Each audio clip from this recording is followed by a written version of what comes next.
안녕하세요. 단백질 건강 강의를 맡은 이민우 인사드리겠습니다. 여러분, 진짜 건강하고 싶으세요? 네. 말로만요? 건강하려면요, 많은 대가 지불이 필요합니다. 잘 챙겨 먹어야 되고요. 그리고 잘 운동해야 돼요. 먹는 것만으로 건강이 챙겨지지 않아요. 저는 개인적으로 크게 건강하려면 두 가지 축이 필요하다고 생각이 들어요. 건강이라고 하는 지붕을 받쳐주려면 두 가지 기둥이 필요한데, 하나는 영양이라고 하는 기둥이 하나가 필요하고요. 두 번째 기둥으로는 뭐가 필요할까요? 운동이에요. 아무리 영양을 많이 먹어도 운동이라고 하는 기둥이 받쳐지지 않으면 결국에 지붕은 흔들리고 나중엔 무너져요. 그 이유에 대해서는 이제 그 강의 중에 나올 텐데, 전 그래서 정말 건강하고 싶다면 영양제를 우리가 왜 먹어요? 비싸더라도 필요하니까, 건강하려고 먹잖아요. 음식물로는 보충이 안 되니까 먹잖아요. 그런데 아무리 영양제를 챙겨 먹는다 할지라도 운동이 받침이 안 되면 궁극적으로 우리가 원하는 건강은 해결이 되질 않아요. 그래서 건강하기 위해서는 영양과 운동이 반드시 병행되어야만 되고요. 그건 젊을 때 얘기예요.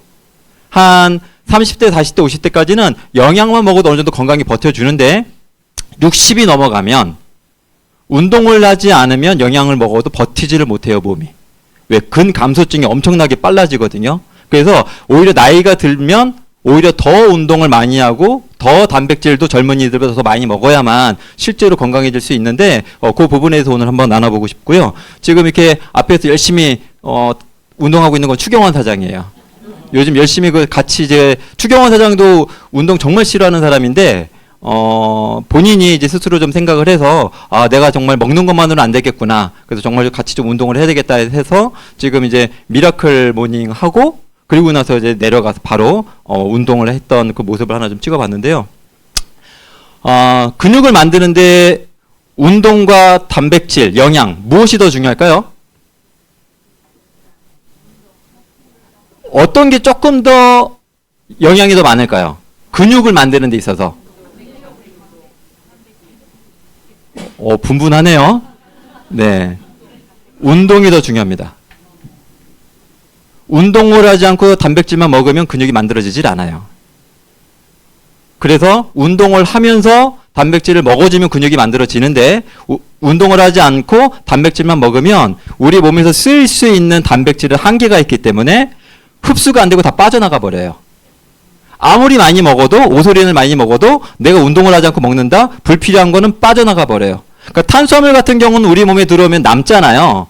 지방으로 전환을 시키는데, 단백질은 우리 몸에 들어와서 불필요한 건 다 버려버려져요. 남질 않습니다. 그래서 아무리 많이 먹어도 소용이 없는 거예요. 그런데 운동을 하면 근력에서 단백질이 필요하기 때문에 그 더 먹은 것들이 몸이 흡수가 되고 저장이 되는 건 거죠. 그래서 근육을 만들고 싶다면 먼저는 영양이라 운동이에요. 운동이 먼저 중요하고, 근데 운동도 많은 분들이 착각하는 게 무조건 걷기만 하면 되는 줄 아는데, 걷는 것만으로는 근육이 안 만들어져요. 걷는 걸로는 근육이 만들어지질 않습니다.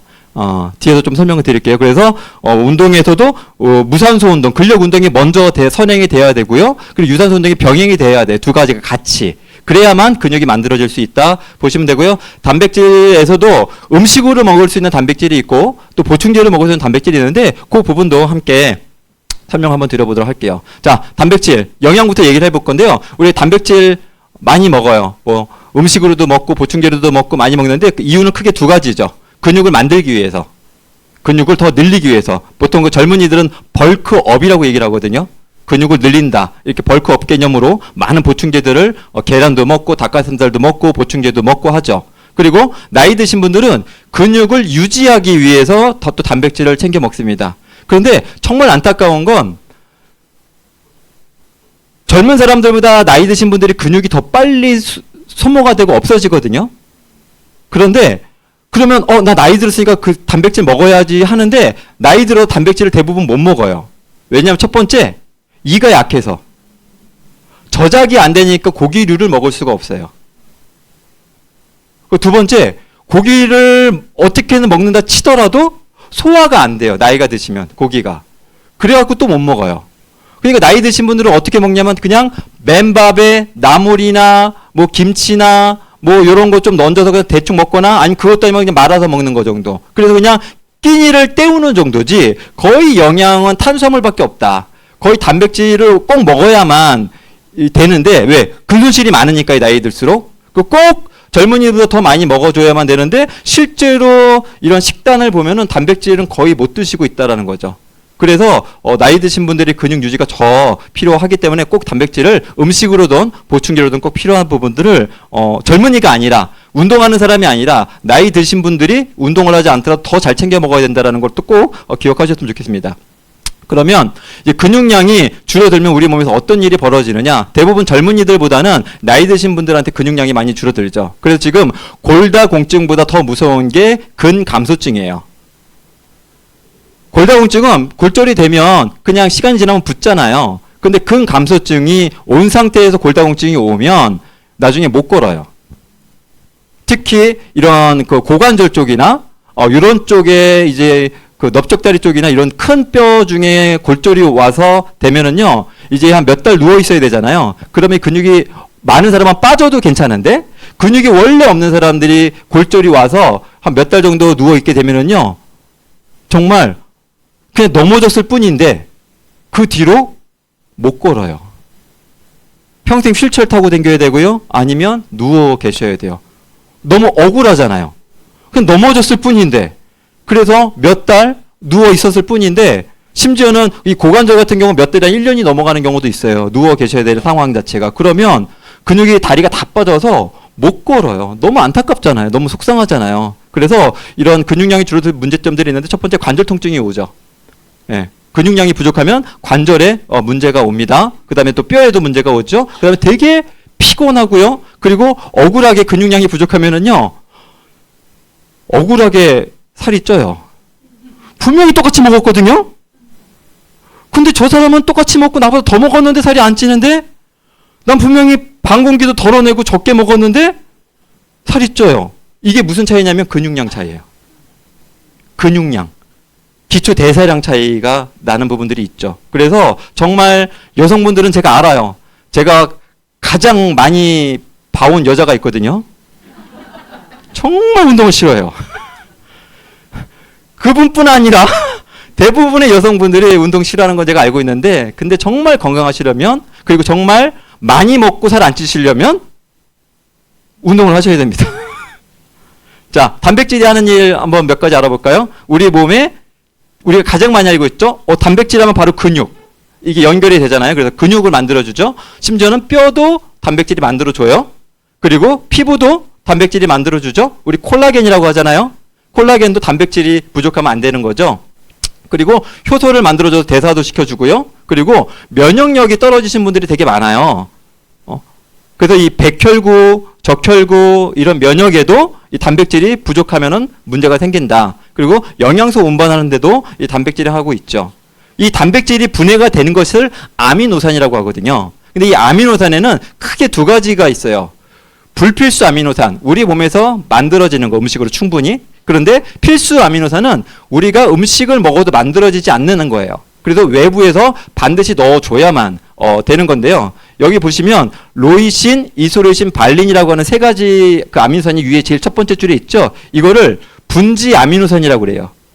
분지 아미노산 BCAA.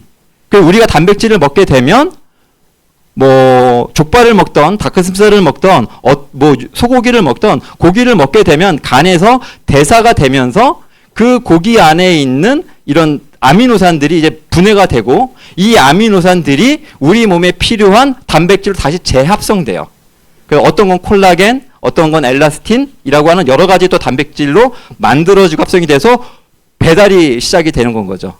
그런데 우리 근육 여러 가지 정말 그 단백질을 만들어내는 데 정말 중요한 게 로이신, 이소신, 발린인데 지금 제가 한번 그 찾아보니까 지금 시중에 있는 제품에서는 로이신이라고도 하는데 요것만 갖고 홍보를 많이 하고 있어요.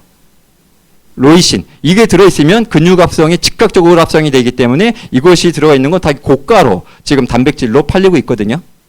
그런데 실제로는 로이신만이 아니라 이소로이신, 발린까지 포함이 되어 있는 단백질이 최고 등급의 단백질이다 라고 보시면 되고요.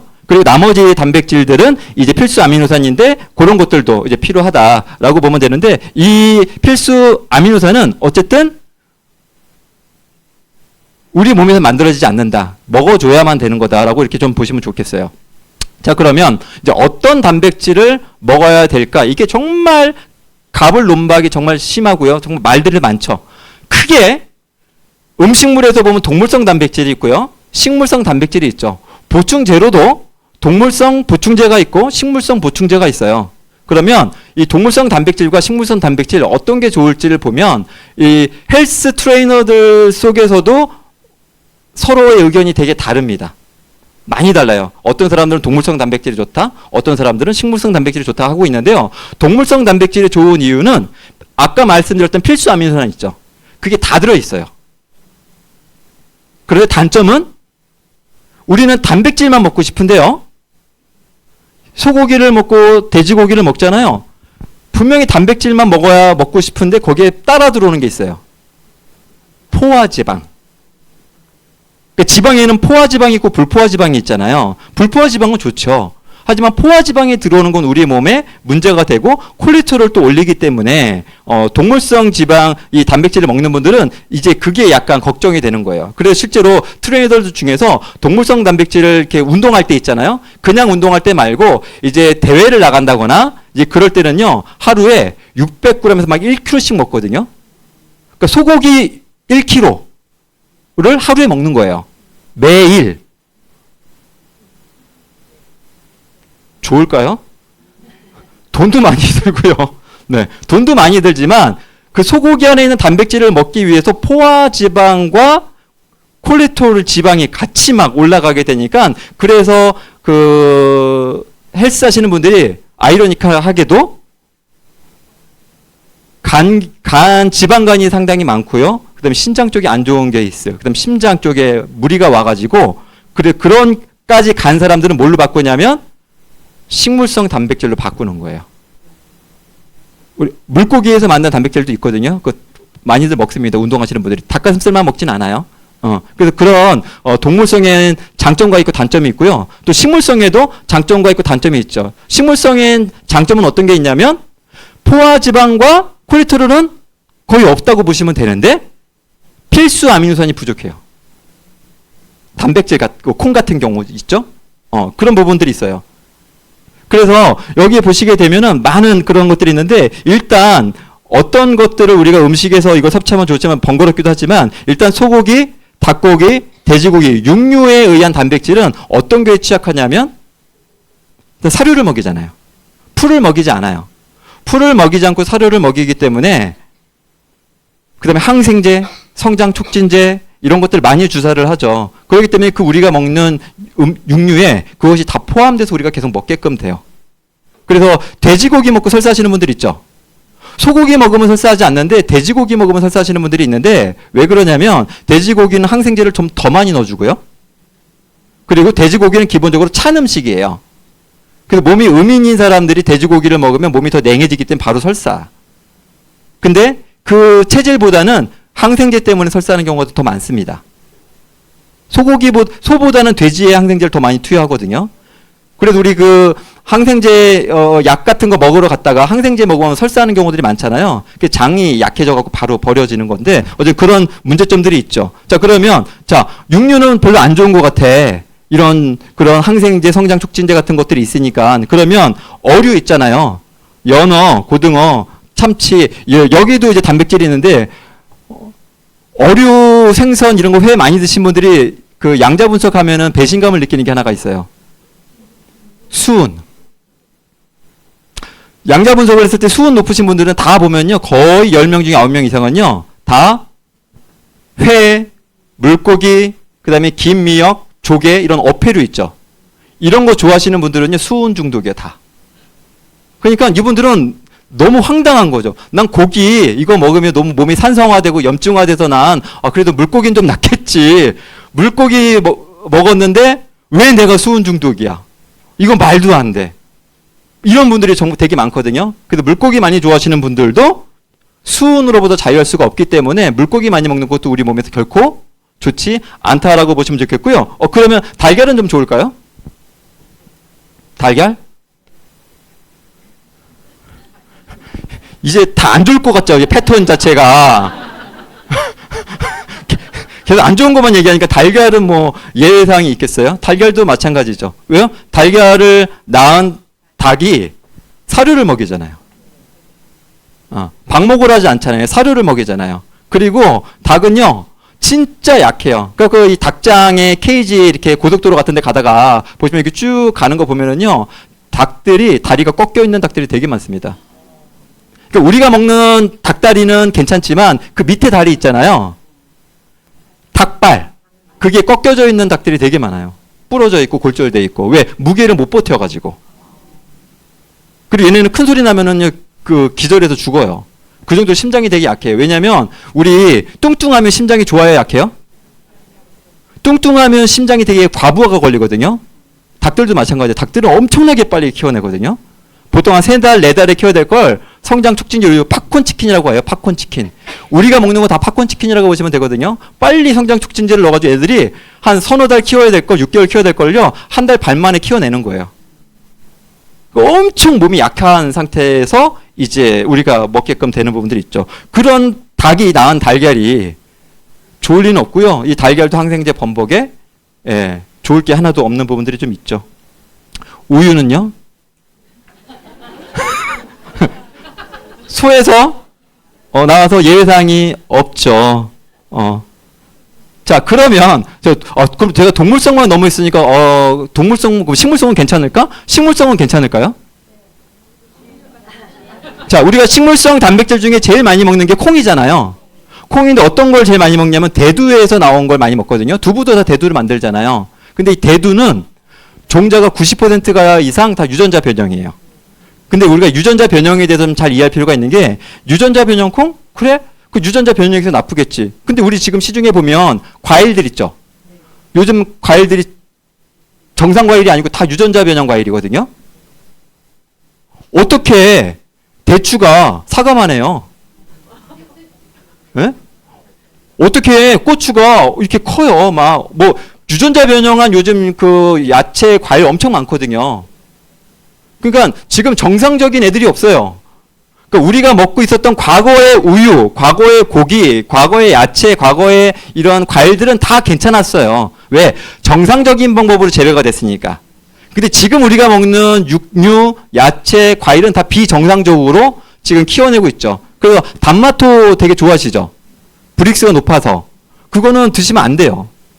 차라리 옛날처럼 그냥 그 토마토에다가 설탕을 뿌려 드시는 게 훨씬 더 나아요. 훨씬 더 싸고. 왜냐면 토마토를 수확을 하면 그건 과일이 아니에요, 단마토는요. 그거를 수확을 하게 되면 그거를 큰 용기에 넣고요. 거기다 설탕 범벅을 넣고 진공으로 압력을 걸어서 그거를 설탕을 강제로 거기에 집어넣는 거예요. 그래서 단마토는 가공식품이지 농산품이 아니에요. 그리고 대부분 요즘 나오는 그 과일들 다 달죠. 브릭스가 다 높죠. 브릭스 높다라고 그 보증해 주는 게 좋은 게 절대 아니거든요. 땅이 달아졌어요? 옛날에 우리가 수박 먹을 때 왜 삼각형으로 따고 막 두드리고 왜 삼각형으로 땄었어요? 그 중에서 단 거 고르려고. 달아요? 아저씨가 단데. 압력은 먹어버려. 근데 먹고 갔다가 속아서 온 경우도 막 있잖아요. 아이씨, 안 달아. 에이, 속았어. 근데 요즘은 다 달죠? 땅이. 달아지진 않았지만, 단 첨가물들을 출하전에 뿌리고 붓죠. 그게 브릭스가 올라가는 원리거든요. 그러니까 단 과일은 절대 우리 몸에 좋을 수가 없어요. 그러니까 과일 좋아하는 사람 치고 몸이 건강한 사람들 없고요. 그래서 이 대두로 다시 돌아오면, 이 대두는 유전자 변형인데, 이 유전자 변형이 왜 했냐? 대부분 콩에는 이런 벌레들이 많이 오잖아요. 그러니까 얘네들이 수확량이 떨어지기 때문에 한 회사, 몬산토라고 하는 회사 뭘 만들었냐면, 제초제를 만들었는데, 이 제초제를 뿌리면 풀이 죽어요, 살아요? 죽죠. 제초제를 뿌려도 이 콩나무가 전혀 문제 없게끔, 죽지 않게끔 하려고 만든 게 유전자 변형 콩이에요. 그 제초제 뿌리면 식물들은 다 죽어야 되는데 안 죽는 식물을 만들어낸 거예요. 안 죽는 콩나무를. 그게 좋겠어요, 안 좋겠어요? 우리 몸에 들어오면? 좋을 게 하나도 없죠. 근데 시중에서 나오는 대두, 그 다음에 옥수수, 식용유 이런 건 다 유전자 변형으로 만들어진 거다. 그래서 식물도 알고 나면 먹을 수 있는 게 별로 없다라고 이제 보시면 되는데, 그 뒤에도 설명드리겠지만 그나마 좀 난 게 완두는 유전자 변형이 없어요, 종자가. 그래서 이왕이면 먹을 거면 대두보다는 완두로 만든 것이 훨씬 더 식물성 음식으로 봤을 땐 섭취하는 게 도움이 된다, 이렇게 좀 보시면 좋겠고요. 자, 그러면 어떤 단백질을 먹어야 될까? 우리가 음식물로 먹을 때 일단 소화가 잘 되는 단백질을 먹어야 돼요. 나이가 들수록 소화가 안 되잖아요. 그래서 소화가 잘 되는 단백질을 먹어야 되기 때문에 콩 자체는 소화가 안 됩니다. 콩 자체는 소화가 안 돼요. 콩 자체에 단백질 흡수가 안 되는 성분이 있어요. 그래서 된장이나 청국장이나 두부, 낫또, 이 장조림 등 소화가 잘 되는 단백질을 드시는 게 좋고요. 그리고 다양한 단백질을 드시는 게 좋아요. 식물성 단백질만 먹어도 좋지 않고요. 동물성 단백질만 먹어도 좋지 않아요. 그래서 다양한 건데 비율은 식물성 단백질 2, 동물성 단백질 1, 요 정도의 비율로 드시는 게 우리 건강에 가장 좋다라고 보시면 좋겠고요. 그리고 이렇게 음식물로 먹으려고 하면 한계가 있어요. 그렇기 때문에 보충제가 좀 필요할 수 있다라고 좀 말씀드리고 싶고요. 오늘은 그 단백질 보충제에 대해서 설명을 드려볼 건데, 일단 두 가지가 있어요. 단백질 보충제에는 똑같이 동물성 단백질과 식물성 단백질이 있죠. 이 동물성 단백질에는 세 가지가 있어요.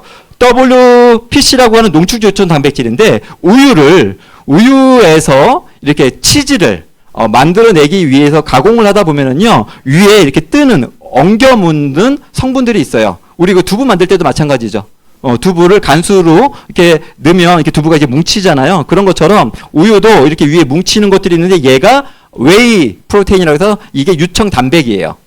근데 시중에 우리 그 운동하는 사람들이 먹는 벌크 단백질이라고 이렇게 큰 통이 있어요. 이거는요, 다 이 WPC라고 보시면 돼요. 그 농축 유청 단백질인데, 얘의 장점은 싸다. 단점은 흡수가 안 된다. 단백질을 먹으면 소화되고 흡수되는데 1시간이 걸려요. 그리고 소화되는 과정 가운데도 노폐물이 되게 많이 나와요. 그게 퓨린이라고 하는 성분이 있고요. 이 퓨린이 나중에 요산으로 바뀌게 되는데, 이 WPC, 동물성 그 농축 유청 단백질을 많이 드시는 분들은 나중에 이 퓨린 요산 때문에 어떤 질환이 올까요?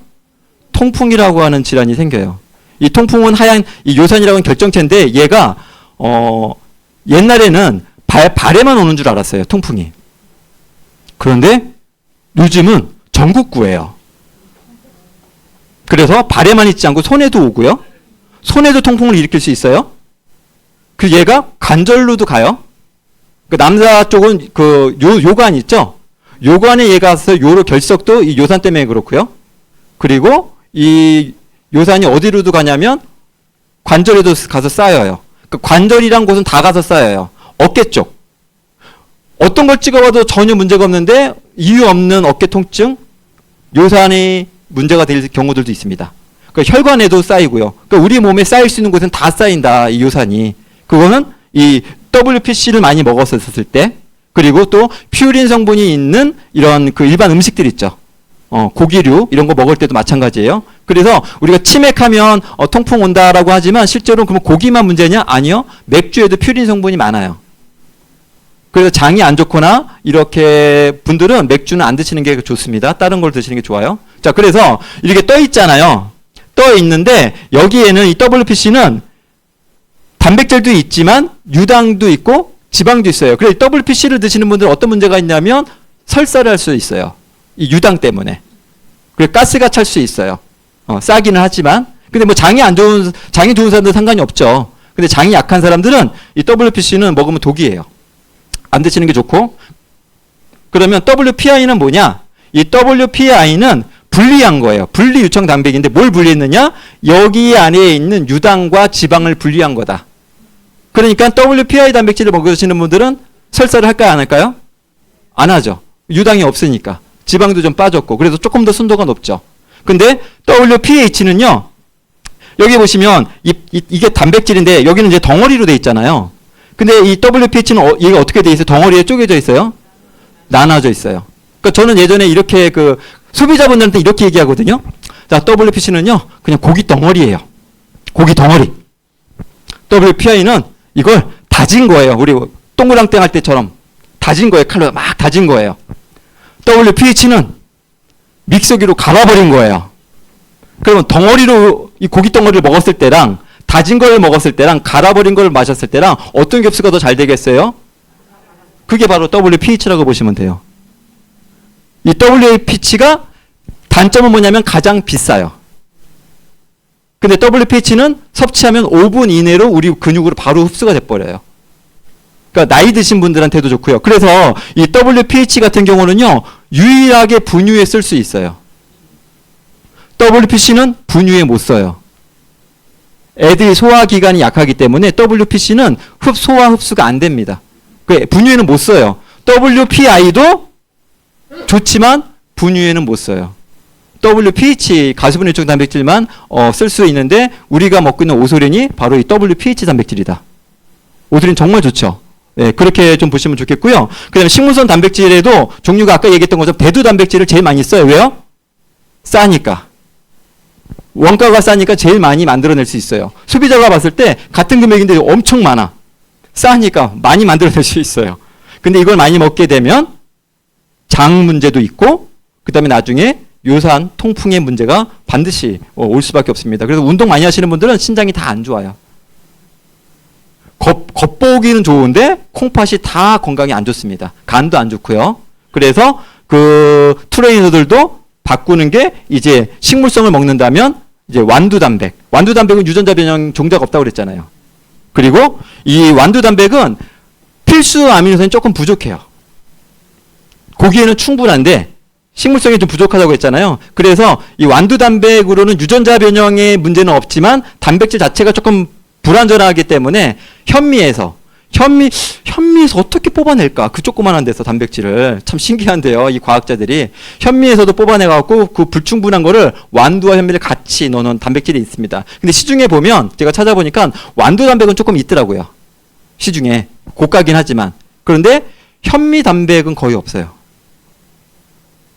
근데 메나테크의 트루플래닛은 완두하고 현미가 오로지 담겨져 있는 그런 또 단백질이다. 좀 보시면 좋겠습니다. 자, 단백질의 필요량. 그럼 얼만큼 먹어야지 좋을까요? 자, 성장기 청소년, 막 자라는 아이, 그리고 나이 드신 분들은 근육이 많이 필요해요. 그렇기 때문에 내가 1kg당 1.2g. 그러니까 50kg인 사람들은 얼마가 필요해요? 계산이 안 되죠? 네. 그리고 우리는 이제 메나테크 하기를 너무 잘했다. 네. 저도 참 신기한 건요. 제가 정말 계산이 안 되거든요. 근데 어떻게 이과에 갔는지 모르겠어요. 지금도 이 미스테리예요. 어떻게 이과에 갔지 내가? 이렇게 계산하기를 힘들어하는 사람이? 네. 저도 지금 계산이 안 되거든요. 네. 어쨌든 내 1kg당 1.2g 정도가 더 많이 필요하다. 청소년과 그다음에 나이 드신 분들은. 그리고 성인 남성은 1kg당 1g. 70kg 분들은 70g이 필요하다라는 거예요. 근데 70g이 생각보다 많은 양이에요. 그거를 먹으려면 많은 양이 되죠. 보통 제가 지금 70kg이라고 봤을 때 그럼 70g을 먹어야 되잖아요. 단백질을요. 70g의 단백질을 먹으려면 고기나 육류를 먹으려면 거의 4배, 5배를 먹어야 돼요. 280에서 300g. 그러니까 아까 운동하시는 분들이 400g, 600g, 1kg를 먹는다 했잖아요. 그만큼 내 몸에 필요한 양을 먹으려면 많이 먹어야 된다. 성인 여성은 0.8g. 그리고 운동하는 사람들은 kg당 1.에서 1.6g 정도를 먹어야 되는데 이게 감이 안 오잖아요. 그래가지고 여기 사진을 갖고 왔는데 여기 보시면 계란 하나에 약 7g에서 8g 정도의 단백질이 있어요. 그리고 계란 이 식물성이냐 동물성에 따라 좀 다르긴 하나 그냥 계란 한 개 사이즈 정도의 멸치 양, 계란 한 개 정도의 고등어 한 토막, 계란 한 알 정도의 닭가슴살 하나 정도가 이제 8g 정도라고 보시면 돼요. 단백질. 저울로 어렵잖아요. 그래서 계란 하나 정도의 어떤 부피가 7g에서 8g 정도의 단백질을 포함하고 있다라고 보면 거의 틀리지 않는다. 이렇게 보시면 좋고요. 그래서 일반 음식으로 식단을 할 때에 식물성 단백질 2개, 2대, 동물성 단백질 1, 요렇게 하는 것이 이제 황금 비율로 가장 음식을 먹을 때, 유지식 하실 때는 그게 좋다. 이렇게 참고하시면 좋겠습니다. 자, 그럼 이제 본격적으로 이제 우리 제품 오소린, 동물성 단백질에 대해서 설명을 좀 들어볼 건데요. 이 오소리는 말씀드렸던 것처럼 필수 아미노산인 분지 아미노산, 로이신, 이소린, 발리신이 100% 들어가 있어요. 엄청난 그냥 단백질이 아니라 그냥 아미노산이라고 보시면 되는 거죠. 그래서 이 오소린을 드시는 분들은 단백질이 분해돼서 가정간에 나온 노폐물들이 안 나와요. 그래서 요산, 뭐 통풍 이런 거에 대한 위험성을 거의 안 느끼셔도 된다. 이렇게 보시면 좋겠고요. WPH 가수분해 유전 단백질이다 보시면 됩니다. 그리고 단백질 생물가라고 하는 게 있어요. 이걸 먹었을 때에 우리 몸에 얼만큼 쓰일 수 있느냐라고 보면 견과류도 식물성 단백질이라고 그래서 많이들 드시는데요. 49점. 그 다음에 콩이 74점. 닭가슴살 우리 정말 제일 많이 먹잖아요. 그게 79점. 그 다음에 달걀 100점. 근데 이거는 얘네의 환경을 배제한 그냥 점수만을 얘기한 거예요. 근데 달걀도 방목한 거라면 좋죠. 근데 사료를 먹인 거라면 좋진 않습니다. 아무리 점수가 좋아도. 근데 이 오소리는요 165점이에요. 비교가 안 돼요. 비교가 안 되는 그런 단백질이다 보시면 좋겠고요. 그리고 오소리는 하루에 4스푼을 먹거든요. 하루 섭취량이 4스푼인데 4스푼을 드시게 되면 18g의 단백질을 아미노산을 섭취하실 수 있다라고 보시면 좋습니다. 보통 우리가 그 단백질 하면은 근육만 생각을 하는데 오소린을 많이 드시는 분들은 여러 가지 이점이 있어요. 그 이점 몇 가지만 좀 설명 드려볼게요. 첫 번째 여기 보시는 것처럼 오소린을 많이 드시게 되면 근육 강화가 당연히 될 수밖에 없겠죠. 이거는 이제 직접적인 영향이죠. 근데 간접적인 영향이 한 3가지가 더 있는데 그 중에 하나가 뭐냐면 포만감이에요. 오소린을 일반식 하실 때, 유지식 하실 때 식전 한 2-30분 전에 오소린을 드시는 거죠. 2-3스푼을. 오소린만 드셔도 되고요. 오소린만 드시기 힘들면 퓨어나 임팩트에 타서 드셔도 돼요. 그렇게 식전에 2-30분 전에 드시게 되면은요, 우리 장에서 CCK 호르몬이라고 하는 것이 분비가 됩니다. CCK 호르몬이 뭐냐면 그만 먹어라 라고 이 뇌로 보내는 호르몬이거든요. 그러니까 배부른 거예요. 포만감이 있는 거죠. 그러니까 그걸 먹고 나서 음식을 먹게 되면은요, 포만감 때문에 많이 안 먹게 돼요. 조금만 먹어도 충분히 배가 부른데? 이런 느낌이 있기 때문에 식욕 억제가 되는 자연스럽게 어떤 그런 약물이 아닌 자연스럽게 그런 부분들이 좀 있고요. 그 다음에 지방 대사 조절을 또 이루어집니다. 이 안지오텐신 억제 이 전환 요소라고 하는 거 있는데 이를 억제시켜줌으로 인해서 혈압도 낮아지고 그래서 이 오소린을 많이 드시는 분들은요 혈압에도 되게 좋습니다. 그 고혈압이 있다. 그러면 이 오소린을 많이 드시면 좋아요. 그래서 우리가 혈관 탄력 양자 분석 같을 때 떨어지시는 분들이 있죠. 뭐 AO를 많이 추천하긴 하지만 오소린까지 같이 드시게 되면 혈관 탄력, 혈관 건강엔 훨씬 더 좋고 실제로 혈압이 또 낮아지는 효과가 있다라고 보시면 좋을 것 같아요. 자, 식물성 단백질인 트루프렌시에 대해서 한번 설명을 드려볼게요.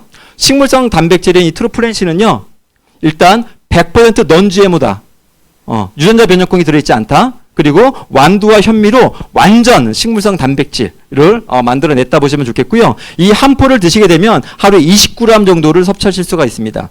그러니까 우리가 트루프렌시 한 포에다가 오소린 한 2스푼 정도 넣잖아요. 클린 하실 때. 그럼 얼마예요? 총 단백질이?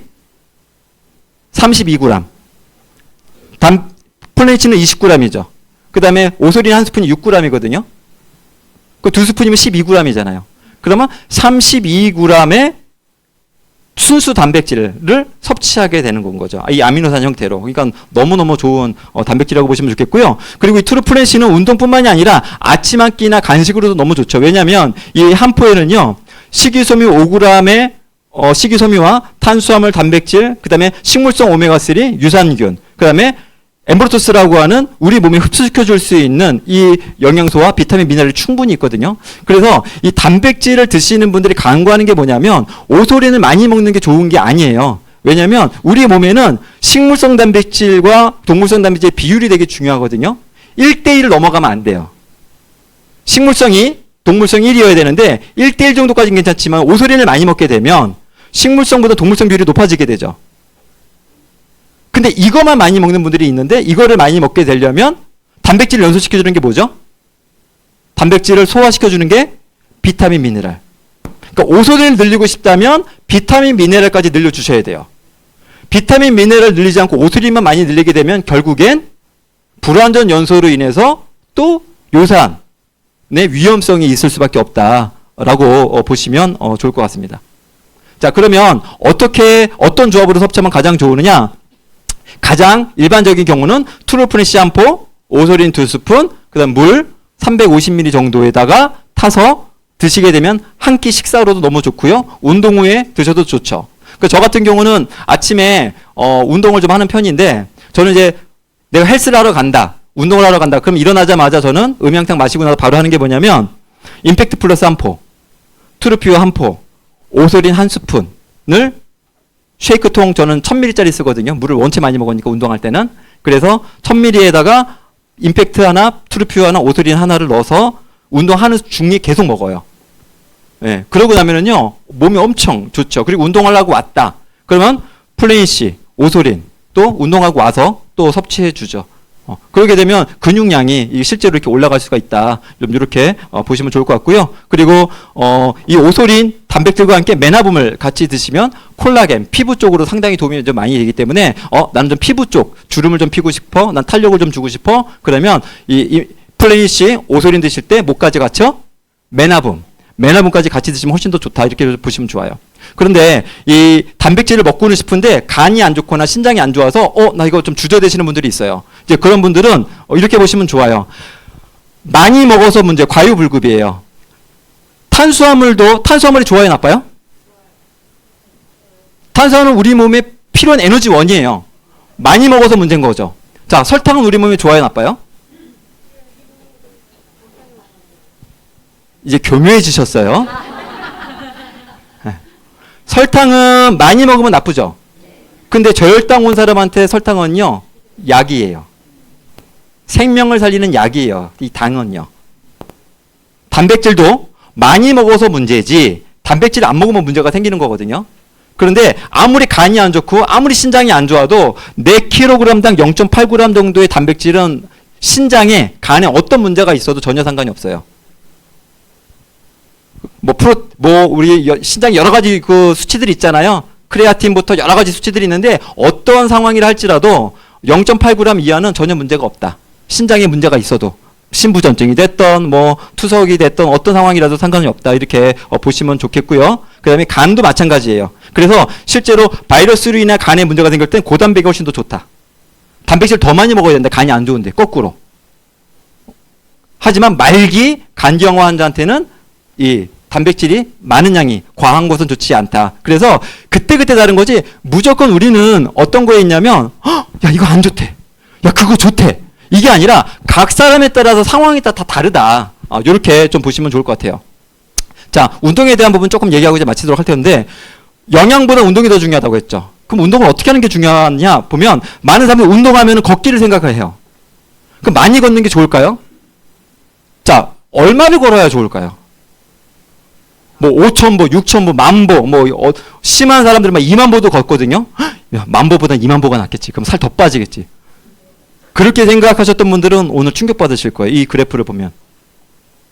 이 그래프가 뭐냐면, 이 빨간 사람은 60세 이하고요. 그 다음에 이 파란색은 60세 이상이신 분들이 얼만큼 걸었을 때 몸에 나타나는 신체 변화를 얘기를 해주고 있거든요. 근데 여기 보면, 이게 쭉 내려가다가 올라가는 경우가 있어요. 올라가는 건 오히려 노화가 발생되고 염증이 발생되는 지수예요. 떨어진다라는 건 지방도 분해가 되고 염증도 줄어드는데요. 근데 이게 10,000보 이상 넘어가잖아요. 10,000보 이상 넘어가면 오히려 염증이 발생돼요, 몸에.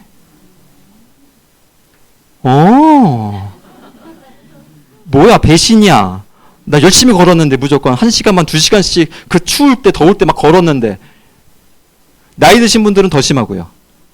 나이 드신 분들은 7,000보 정도만 넘어가더라도 계속 내려가고 있죠. 그래서 많이 걷는 게 결코 좋지 않다.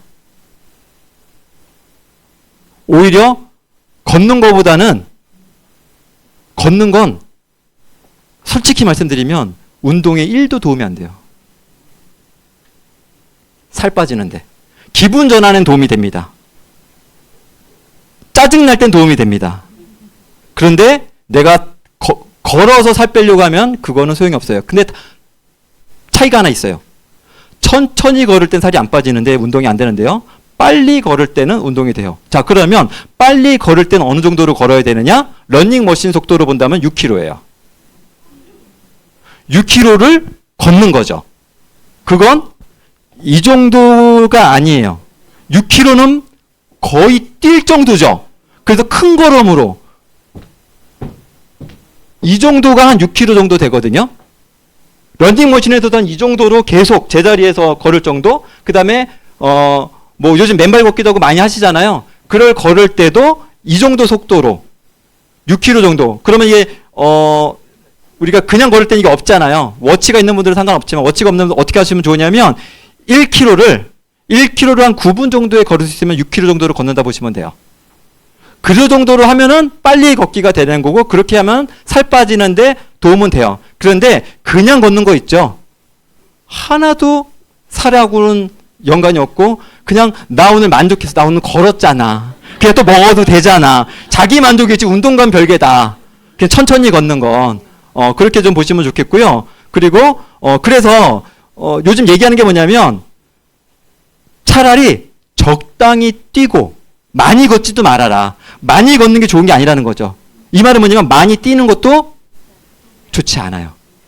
많이 뛰는 것도 좋지 않아요. 그래서 여기 보시면 우리가 일상적으로 2, 3천 보 정도는 그냥 일상에서 걷거든요. 하루 종일 2, 3천 보 정도는. 그러니까 하루에 부족한 4천 보 정도만 걸으면 되는데 이걸 빨리 걷기로.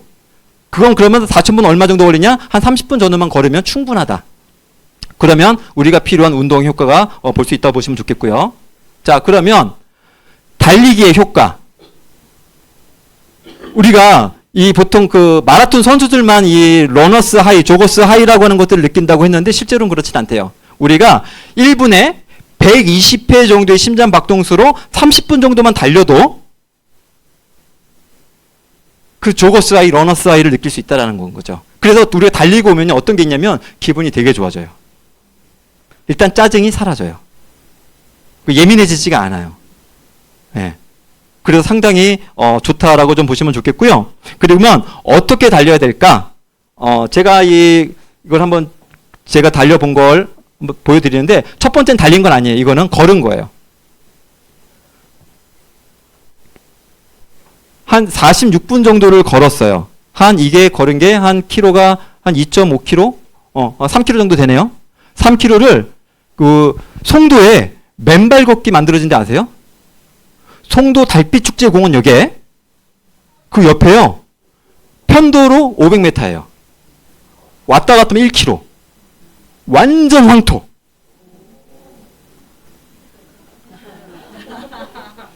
앞에 강의 잊어버리고 이거만 기억하시면 안 돼요. 송도 달빛축제공원 옆에 완전 그 물로 씻고 말리고 하는 게 정말 잘 돼 있어요. 시내에 이렇게 잘 돼 있을 수가 없거든요. 제가 며칠 전에 그걸 발견하고 우리 아이랑 하고 왔는데 너무 좋다고 막 그럴 정도로. 그래서 맨발 걷기 좋아하시는 분들은 거기서 걸으시고 거기서 뛰시면 더 좋아요. 더 좋습니다. 어쨌든 거기서 걸은 그 결과인데 이게 보면 저강도, 체중 조절, 유산소, 무산소 최대가 있는데 그냥 걸으면 이렇게 강도가 올라가지 않으면 살이 안 빠진다는 얘기예요. 저강도, 그냥 걷기만 하면은 심박수가 올라가지 않으면 저강도이기 때문에 살이 안 빠진다. 최소한 살이 빠지려면 체중 조절을 해서 유산소 쪽으로 와야만 살이 빠질 수 있다는 건 거죠. 그러니까 숨이 차야 돼요. 2시간을 걸었는데 숨이 안 차. 내 만족. 내 만족. 그런데 제가 한 6km 정도를 뛰었는데 한 34분 정도가 걸리죠. 근데 여기 보시면 저강도나 체중 조절은 거의 없고 유산소하고 무산소 쪽이 더 많죠. 그러니까 심박수가 올라갈 수 있을 정도로 좋은데, 근데 이게 워치가 있는 사람들은 상관없지만 워치가 없는 사람들은 이거 파악할 수가 없잖아요. 그래서 그냥 간단하게 이렇게 보시면 좋아요. 그럼 내 최대 심박수하고 내 최저 맥박수는 어떻게 되느냐 이렇게 보시면 간단하게 220에다가 자기 나이를 빼면 돼요. 220에 내 나이를 빼고 곱하기 0.8을 하게 되면 최고 맥박수. 그리고 0.6을 곱하면 최저 맥박수거든요. 최저 맥박수 이하로 운동하는 건 운동이 안 된다. 최저 맥박수에서 최고 맥박수 사이에 운동을 해야만 체지방이 분해가 되면서 살이 빠진다. 이건 나이대마다 다 다르거든요. 그거를 계산해서 유지하시면 좋은데 이걸 우리가 계산할 수가 없잖아요. 워치에 이런 게 없으면. 그래서 숨이 차면 된다. 근데 숨이 이건 이미 넘어간 거예요. 그러면 그거는 운동이 안 돼요. 그냥 적당히. 그래서 이 마라톤 하시는 분들이 뭘 하냐, 비강호흡이라고 하고요. 비강호흡. 입으로 숨 쉴 정도 말고 코로 숨을 쉬면서 뛸 수 있을 정도. 코로 숨을 쉬면서 뛸 수 있을 정도가 요 사이의 맥박수라고 보시면 돼요. 근데 우리는 달릴 때 보면 입으로 막 쉬잖아요. 그건 이미 넘어간 거예요. 그러니까 코로 숨 쉴 수 있는 정도로 천천히 달리는 정도가 가장 이상적이다라고 보시면 좋겠습니다. 자, 운동의 효과 몇 가지만 더 얘기하고 이제 마치도록 할게요. 자, 운동을 하면 어떤 효과가 있냐? 이 효과를 알려드린다면 아마 여러분들이 운동하고 싶으실 거예요. 바로 오늘 강의 끝나고 나면. 마이오카인이라고 하는 거 들어보셨어요? 마이오카인 호르몬. 운동을 할 때 근육에서 만들어지는 호르몬이에요. 이걸 마법 호르몬이라고 얘기를 해요. 이 마이오카인 호르몬의 효과가 있는데 몇 가지가 있는데 첫 번째가 인슐린 효과를 증가시켜줘요. 그러니까 우리 몸에 있는 당을 더 빨리 흡수시켜주겠죠. 그리고 지방 대사. 우리 몸에는요, 백색 지방도 있고 갈색 지방도 있는데요. 이 백색 지방을 운동을 해서 마이오카인이 나오면 이걸 갈색 지방으로 바꿔줘요. 그러니까 지방 대사가 되게 잘 되고 체지방 분해에 훨씬 더 도움이 되는 거죠. 그래서 유산소뿐만이 아니라 근력 운동을 해도 체지방이 분해가 되고 살이 빠지는 데 있는데요. 실제로 운동 면역력이 떨어지시는 분한테 이 마이오카인이 어떤 효과가 있냐면 항암 효과가 있어요. 그래서 이게 암 환자분들은 보통 이제 맨발 걷기 하거나 걷기만 하시잖아요. 그런데 근력 운동을 하게 되면 마이오카인까지 나오게 되면서 항암 효과가 더 올라갈 수 있다. 물론 그분들은 근력 운동하기에 몸이 좀 약할 수는 있죠. 하지만 가능한 선에서 이렇게 적당한 이 근육 운동을 하게 되면요, 몸이 건강해지는데 훨씬 더 유익한 부분이 많다 보시면 좋겠고요. 그런다고 이런 거 있어요. 나 과거에 운동해서 근육량 많아. 근육량 많은 거하고 마이오카인은 전혀 상관이 없대요. 적은 양의 부하라도, 계단 오르기라도 꾸준하게 운동을 하시는 분한테 이 마이오카인이 분비가 되는 거지, 근육량이 많다고 마이오카인이 분비가 되는 건 아니기 때문에 꾸준히 운동을 하는 것이 상당히 중요하다. 이렇게 보시면 좋아요. 자, 그러면 이게 제일 궁금할 텐데, 그러면 영양과 운동 앞에서 얘기를 했는데요. 이 그래프가 어떤 그래프냐면 하얀 그래프는요, 운동을 하지 않는 사람들이고요. 요 깜장색은요, 운동을 하는 사람들이에요. 근데 이 첫 번째 0은 뭐냐면 운동도 하지 않아요. 운동해요. 근데 단백질을 안 먹어요. 그랬을 때 근육량의 차이예요. 확실히 운동을 하지 않는 사람보다 운동하는 사람이 근육량이 낮죠. 근데 재미난 일이 벌어져요. 똑같이 운동을 하지 않고요. 똑같이 운동을 해요. 그런데 단백질 10g 먹은 거예요. 하루에. 근육량이 어떻게 돼요? 올라갔죠. 자, 20g을 먹었어요, 하루에. 근육량이 어떻게 돼요? 올라갔죠. 근데 여기서 여러분들이 희망적인 소식이 있어요. 하얀 그래프는 운동을 했다, 안 했다? 안 했다. 근데 단백질을 20g 먹었다. 그런데 운동을 하지 않은 똑같은 사람보다 근육량이 올라갔다. 이건 너무 좋죠. 하지만 한계가 있다. 먹어도 흡수가 안 되면 빠져나간다. 그래서 하루에 40g 정도의 단백질을 먹고 운동을 하게 되면 비교 자체가 안 되는 거죠. 그래서 이 단백질을 정리를 해보게 된다면 좋은 영양을 채워주되 운동을 같이 병행해야만 정말 근육이 만들어질 수 있고 근테크, 나중에 근감소증이 없을 수 있고요. 뒷강에서 얘기할 관절 건강에도 근본은 근육이 먼저예요. 근육이 튼튼한 사람은 관절이 약해질 수가 없어요. 근데 근육이 약한 사람은 관절도 약해질 수밖에 없다는 거죠. 그러면 하루에 일주일에 운동을 얼마나 하면 좋아요? 이렇게 물어보신다면 저 같은 경우는 옛날에 운동 중독이 걸려가지고 헬스를 거의 6일, 7일도 한 적이 있어요. 네, 과거에는. 근데 지금은 정말 건강을 위한 운동으로 바뀌었어요.